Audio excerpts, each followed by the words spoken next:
दोस्तों, अरावली फॉरेस्ट को बचाने के लिए इंडिया में लगातार प्रोटेस्ट चल रहे हैं। इस वीडियो को देखिए। इंडिया पूरे वर्ल्ड में सेकेंड नंबर ऑफ डिफोरेस्टेशन में जो अपने जंगल काट रहा है, इस रैंकिंग में सेकेंड नंबर पे आ चुका है। अरावली इंडियन सबकॉन्टिनेंट का सबसे पुराना पहाड़ है। कहा यह जाता है कि 3.2 से लेकर 3.5 बिलियन ईयर्स पुराना है। क्या आपको पता है, अगर ये अरावली फॉरेस्ट पूरा का पूरा तबाह हो जाता है तो इसका नतीजा क्या होगा? पूरा दिल्ली और पूरा दिल्ली एनसीआर रेगिस्तान बन जाएगा। दिल्ली में अभी जो AQI का हालत है, ये इससे भी बदतर हो जाएगा और दिल्ली सांस लेने लायक जगह ही नहीं बचेगा। ये तो बात हो गई दिल्ली की। आपको पता है, राजस्थान में भी अगर ये पहाड़ पूरा का पूरा खत्म हो जाता है तो वहाँ पीने के लिए पानी नहीं बचेगा। वहाँ जितनी भी बायोडायवर्सिटी है वो पूरी की पूरी खत्म हो जाएगी और वाइल्ड लाइफ पूरा सबका नाश हो जाएगा। चलिए इस वीडियो में देखते हैं कि ये अरावली फॉरेस्ट एक्चुअली में है क्या और क्या ऐसा हुआ है कि अचानक से इतने सारे लोग प्रोटेस्ट करने लग रहे हैं। सीधे मुद्दे पे आते हैं। बात है 20 नवंबर 2025 की, जब सुप्रीम कोर्ट ऑफ इंडिया के CJI PR Gavai, justice Vinod Chandra और जस्टिस NV अंजारिया की बेंच ने एक हिस्टोरिक फैसला सुनाया। उन्होंने बेसिकली रीडिफाइन कर दिया कि अरावली हिल्स किसे कहा जाएगा और किसे नहीं कहा जाएगा। इतिहास में ये बात बहुत ही पीछे जाती है, लेकिन नए फैसले के हिसाब से अब ये था कि अरावली हिल्स में जो भी पहाड़ 100 मीटर से ऊंचा है और 4.7 डिग्री से ज्यादा उसका स्लैंट है, सिर्फ उसी को पहाड़ माना जाएगा और किसी भी पहाड़ को पहाड़ नहीं माना जाएगा। इस पर्टिकुलर डिसीजन का नतीजा ये होना था कि अब जितनी भी जगह पर जहां पे अरावली हिल्स प्रोटेक्टेड नहीं होगी, इस डिसीजन के अंडर वो सारी जगह पर अब माइनिंग हो सकता है। यानी कि हरियाणा और राजस्थान की सरकारें लीगली वहां पे माइनर्स को परमिशन दे सकती है माइन करने के लिए पहाड़। ये सब बहुत ही ज्यादा सिंपल साउंड कर रहा है। माइनर्स को जगह चाहिए माइन करने के लिए, उनको पहाड़ चाहिए काटने के लिए, वो काट रहे हैं। सरकार की इसमें गलती कहां पे है और सुप्रीम कोर्ट ऑफ इंडिया की यहाँ गलती क्या है? Rules have been changed in our country which will allow big billionaire companies, very big businessmen, to destroy a mountain range. गलती तब नजर आती है जब आप इतिहास को देखते हैं। कमाल की बात तो ये है कि ये जो पिटीशन जो अरावली की नई परिभाषा तय की है, उसका अरावली से कोई लेना देना है ही नहीं। 30 साल पहले तमिलनाडु के एक छोटे से शहर से एक जमींदार TN गोदावर्मन ने एक याचिका दाखिल की थी। उन्होंने ये कहा था कि नीलगिरी जंगल जितने भी सरकार के अंडर आते हैं, वहां पे मैक्सिमम जगह पे कटाई चालू है और इस कटाई से वन संबंधित कोई भी काम नहीं हो रहा है और इल्लीगल यहाँ पे माइनिंग हो रही है और कंस्ट्रक्शन भी हो रहा है। जिसको सपोर्ट करते हुए 1996 में सुप्रीम कोर्ट ने एक लैंडमार्क जजमेंट दिया था, एक हिस्टोरिक जजमेंट था ये। उन्होंने ये बता दिया था कि आप यहाँ पे जितने भी इल्लीगल एक्टिविटी कर रहे हैं, सरकार को बोला था उसे अभी के अभी बंद करिए और 1980 के रूल के हिसाब से जो FSI का रूल है, आप उसी को फॉलो करिए। कोई आप डेफिनेशन नहीं दे सकते फॉरेस्ट की कि ये डिफाइंड डेफिनेशन है। जो डिक्शनरी अब बोलती है कि डेफिनेशन है फॉरेस्ट की, सरकार भी उसी डेफिनेशन को फॉलो करेगी। ये एक लैंडमार्क जजमेंट था जो लगातार अलग अलग जगह पे फॉलो किया जा रहा था और अरावली भी उनमें से एक जगह थी जहां पे इस पर्टिकुलर डिसीजन को फॉलो किया जा रहा था। लगातार वहां पे कई सालों से अरावली में लीगल कंस्ट्रक्शन जो था वो प्रोटेक्टेड एरिया से दूर था, लेकिन राजस्थान और हरियाणा की सरकार की नाकामयाबियों की वजह से यहाँ पे इल्लीगल कंस्ट्रक्शन बहुत ही तेजी से बढ़ने लगा था। इसी FSI की 2010 की रिपोर्ट की अगर हम लोग बात करें तो इसके हिसाब से 3200 ऐसी जगहें थी जहां राजस्थान में इल्लीगल माइनिंग चल रहा था और इल्लीगल खनन किया जा रहा था। बेसिकली राजस्थान की 128 पहाड़ियों में से 31 पहाड़ियों को निस्ते नाबूद कर दिया गया था वहां के इल्लीगल माइंस के द्वारा और इन सारी माइंस में बहुत सारा पैसा चल रहा था और सरकार कुछ बोल भी नहीं रही थी। 1975 से लेकर 2019 तक की रिपोर्ट की अगर हम लोग बात करें तो उसके हिसाब से अरावली का 8% हिस्सा नक्शे से गायब हो गया था और इसी पर्टिकुलर चीज की वजह से हरियाणा का जो 8% हिस्सा था उसका डेजर्टिफिकेशन हो गया था, यानी कि वो पूरा का पूरा रेगिस्तान बन गया था। अब होता क्या है, इसके बाद सरकारों को पैसे की बहुत ज्यादा जरूरत होती है। माइनिंग से बहुत ज्यादा पैसा छापती है सरकार, चाहे वो राजस्थान की हो चाहे वो ओडिशा की हो। अरावली में लीगल और इलीगल माइनिंग को कंप्लीटली बैन कर दिया गया था सुप्रीम कोर्ट के द्वारा, लेकिन राजस्थान सरकार और हरियाणा सरकार दोनों चाहती थी कि वो माइनिंग से पैसा निकाले। तो वो सुप्रीम कोर्ट में एक याचिका डालती है। वो बोलती है कि भैया हमें ये सारे लैंड दे दीजिए, हमें माइनिंग करनी है। सुप्रीम कोर्ट कंफ्यूज हो जाता है। वो एक कमेटी बैठाता है जो डिफाइन करेगी कि एक्चुअली में अरावली माउंटेन्स और अरावली फॉरेस्ट एक्चुअली में है कौन कौन से, जिसको हम लोग डिफाइन करेंगे अरावली के अंदर और उसको हम लोग रिस्ट्रिक्टेड रखेंगे।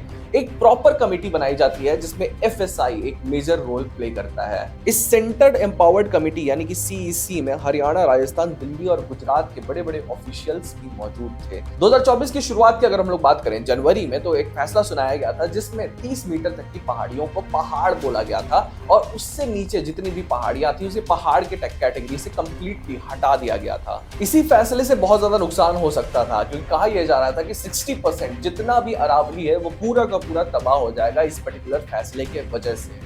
ये पुरानी टेक्निकल कमेटी इसमें मौजूद थी, वो ये फैसला कंप्लीटली एक्सेप्ट कर ली थी और सुप्रीम कोर्ट के सामने पेश करना चाहती थी।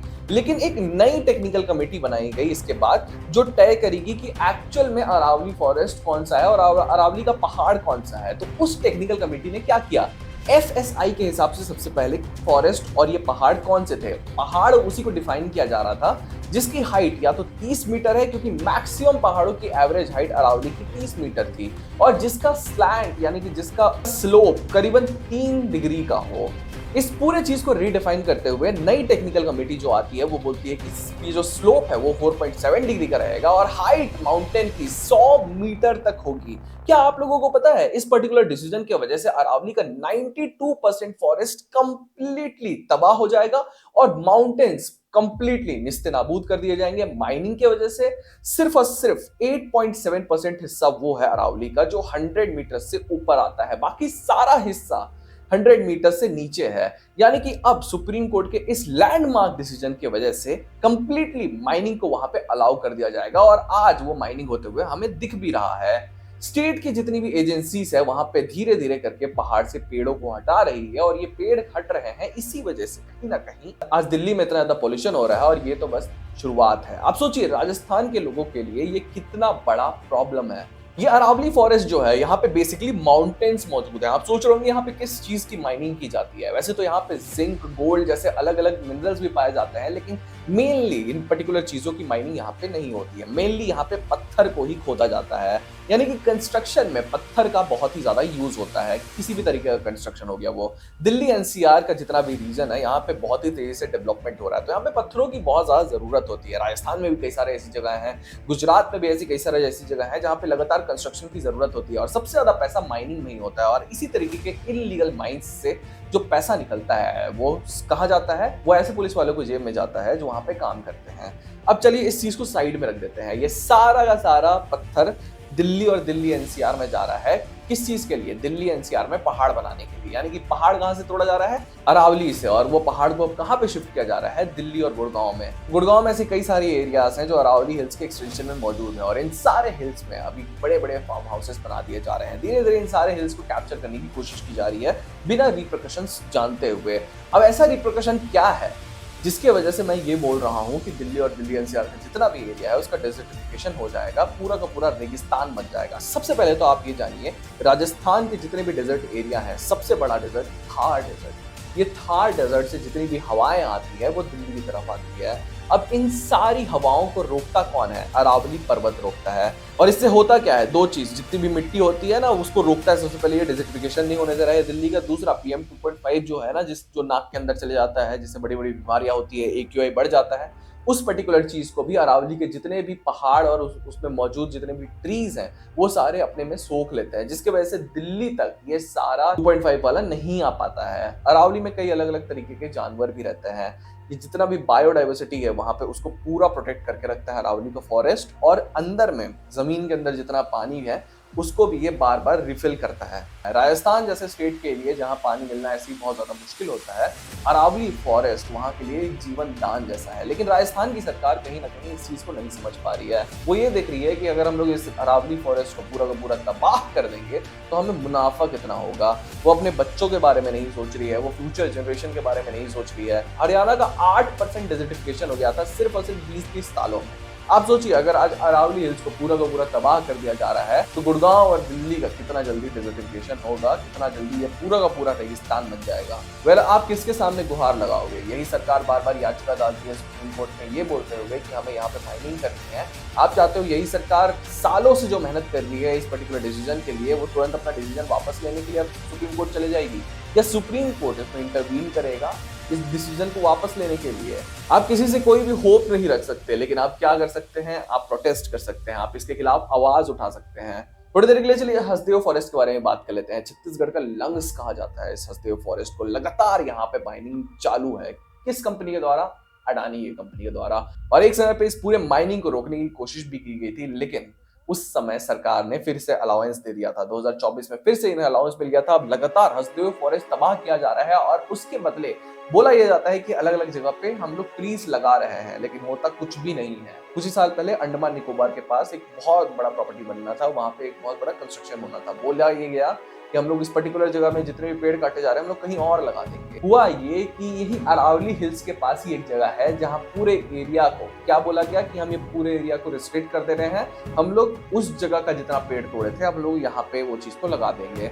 उसी पर्टिकुलर दिन करीबन 120 एकड़ लैंड को नीलामित किया गया, ये बोलते हुए कि अब इसमें लीगल माइनिंग होगी। उस पर्टिकुलर दिन जिसमें ये बोला जा रहा है कि पूरा रिस्ट्रिक्टेड एरिया हो गया है, उसी लैंड की 120 एकड़ की नीलामी की जाती है और राजस्थान गवर्नमेंट के द्वारा ये बोलते हुए कि अब लीगल माइनिंग होगी भैया यहाँ पे। तो आप उस सरकार के ऊपर क्या भरोसा कर सकते हो जो लगातार हसदेव फॉरेस्ट को तबाह किए जा रही है, वो आज अरावली हिल्स के पीछे पड़ गई है। आप इस सरकार को क्या बोल सकते हो? वेल, आप क्या सोचते हो क्या होगा अरावली फॉरेस्ट का? क्या अरावली फॉरेस्ट पूरा का पूरा तबाह होने से बचेगा? क्या इंसान समझ पाएगा कि एक फॉरेस्ट कितना महत्वपूर्ण होता है? जो LKG में बताया जाता था कि पेड़ों से क्या होता है, उसकी अहमियत आज ये जुमले करने वाले भूल गए हैं क्या?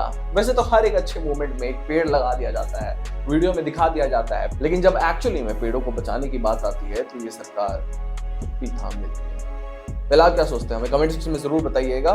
वी होप एंड विश कि अरावली फॉरेस्ट बच जाए। क्या होता है देखा जाएगा। हम ऐसी वीडियोस बनाते रहते हो तो हमारे चैनल को सब्सक्राइब करके जाना मत भूलिएगा। आज वीडियो से इतना ही, मिलते हैं अगले वीडियो में।